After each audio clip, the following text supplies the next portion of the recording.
जय जिनेंद्र। आज हम NCERT 12th macro economics chapter 6 DPI द्वारा जारी की गई नई क्वेश्चन बैंक के क्वेश्चन नंबर 1 और 2 को सॉल्व करेंगे।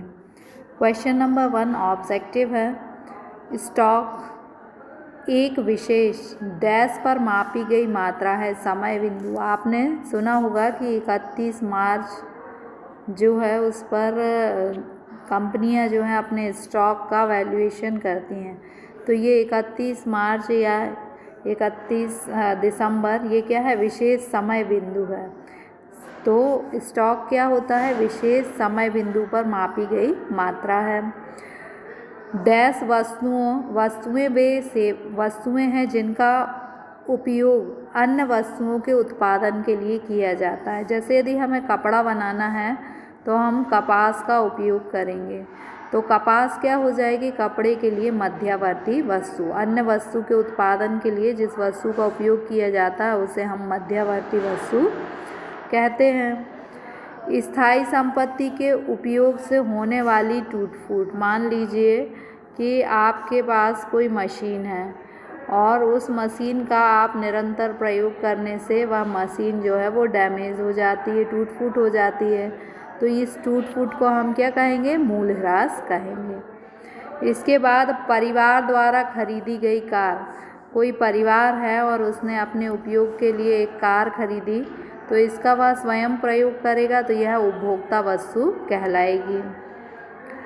राष्ट्रीय आय के आकलन में हस्तांतरण भुगतान को शामिल नहीं किया जाता। हस्तांतरण भुगतान जैसे कोई एक व्यक्ति है और उसकी कुछ पूरी जो आय है उसका कुछ भाग जो है रोक कर बाद में उसी में से उसको पेंशन दी गई, तो ये जो पेंशन है वो हस्तांतरण भुगतान होगा। और ये राष्ट्रीय आय जो है नेशनल इनकम के आकलन में इसे शामिल नहीं किया जाएगा, क्योंकि ये इस वर्ष की आय नहीं है, ये तो किसी अन्य वर्ष की रोकी गई आय है। तो राष्ट्रीय आय में के आकलन में हस्तांतरण भुगतान को शामिल नहीं किया जाता है। राष्ट्रीय आय का अर्थ लिखिए। किसी देश में मतलब राष्ट्रीय आय की जो गणना होगी वो किसी न किसी देश के लिए की जाएगी।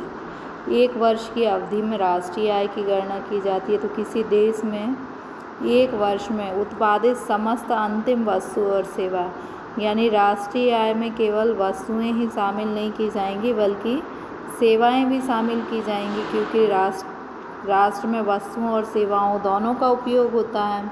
अंतिम का अर्थ होता है कि मध्यवर्ती वस्तु, जैसे कि कपड़ा बनाना है तो उसके लिए कपास क्या होगा, मध्यवर्ती वस्तु। तो मध्यवर्ती वस्तु को नहीं बल्कि अंतिम वस्तु को शामिल करेंगे। किसी देश में एक वर्ष में उत्पादित समस्त अंतिम वस्तुओं और सेवाओं के मौद्रिक मूल्य। मौद्रिक मूल्य का मतलब राष्ट्रीय आय की गणना हम मुद्रा में करती हैं, तो इसके मौद्रिक मूल्य जो है उसके योग में हमने जितनी भी वस्तुओं और सेवाएं हमारे देश में उत्पादित हुई उनका मौद्रिक मूल्य निकाल लिया।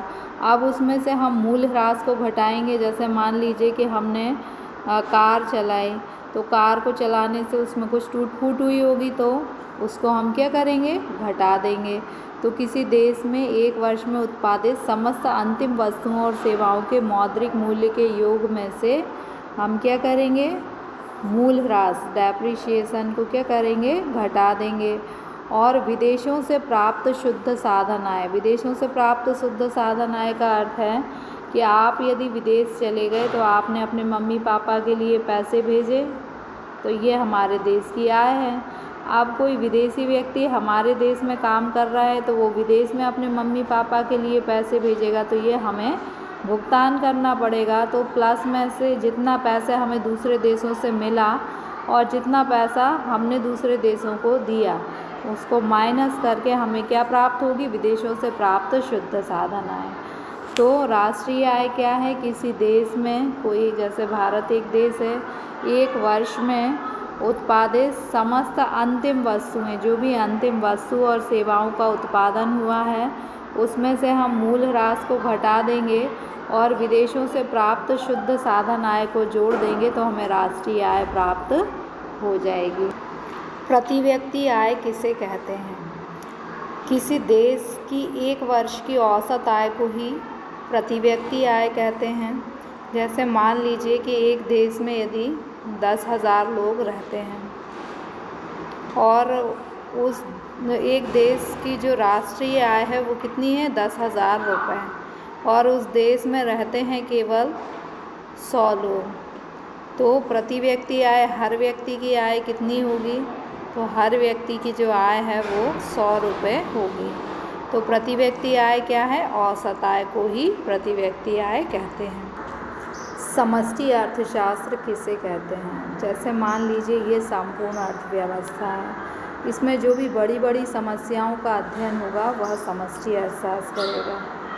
तो समष्टि अर्थशास्त्र संपूर्ण अर्थव्यवस्था के स्तर पर आर्थिक क्रियाओं का अध्ययन करता है, जैसे कुल, ये फुल नहीं है, कुल है, जैसे कुल रोजगार, कुल उत्पादन, कुल राष्ट्रीय आय आदि।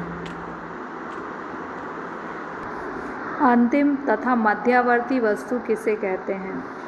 मान लीजिए कि आपने कपड़ा बाजार में बेचा है, तो कपड़ा आपके लिए क्या हो गया, अंतिम वस्तु हो गया, फिनिश गुड हो गया। परंतु इस कपड़े से किसी व्यक्ति ने शर्ट बनाकर शर्ट को बाजार में बेचा, तब वो कपड़ा उसके लिए क्या हो जाएगा, मध्यवर्ती वस्तु हो जाएगा। यानी प्रत्येक उत्पादक इकाई जब बाज़ार में अपनी वस्तु को बेचती है, या आपने बाज़ार में अपनी वस्तु को बेचा, तब ये क्या है, अंतिम वस्तु है। परंतु उनमें से अनेक वस्तु दूसरे उद्योग के लिए कच्चे माल का काम करती। दूसरा जो उद्योग था उसने इससे क्या किया, शर्ट बना दिया, तब वो कपड़ा क्या हो जाएगा, मध्यवर्ती वस्तु हो जाएगा। अर्थात जब वस्तु का अंतिम उपयोग किया जाता है तो वह अंतिम वस्तु होती है, परंतु यदि वस्तु का आगे भी किसी कार्य के लिए उपयोग किया जाता है तो वह मध्यवर्ती वस्तु होती है। अन्य किसी वस्तु के उत्पादन के लिए यदि हम प्रयोग कर रहे हैं तब वह वस्तु मध्यवर्ती वस्तु कहलाएगी। उपभोक्ता वस्तु तथा पूंजीगत वस्तु किसे कहते हैं? उपभोक्ता वस्तु यानी उपभोग के लिए उपयोग, अंतिम उपयोगकर्ता द्वारा उपभोग किए जाने वाले सामान को उपभोक्ता वस्तु कहते हैं। यानी आपको भूख लगी और आपने अंतिम रूप से किसी फल का उपयोग कर लिया, तो जो फल होगा वो क्या कहलाएगा, फल कहलाएगा आपका उपभोक्ता वस्तु। लेकिन मान लीजिए कि आपको कपड़े चाहिए, आपने गए और आपने कपड़े खरीद लिए दुकान से, तो ये कपड़े क्या होंगे, उपभोक्ता वस्तु। लेकिन इन कपड़ों को बनाने के लिए जिस मशीन का प्रयोग किया जाएगा वह मशीन क्या कहलाएगी, पूंजीगत वस्तु। तो उपभोक्ता वस्तु जिसका अंतिम रूप से उपभोक्ता द्वारा उपयोग किया जाता है वह उपभोक्ता वस्तु, और पूंजीगत वस्तु जिसका अन्य वस्तुओं के उत्पादन के लिए प्रयोग किया जाता है वह पूंजीगत वस्तु कहलाती है।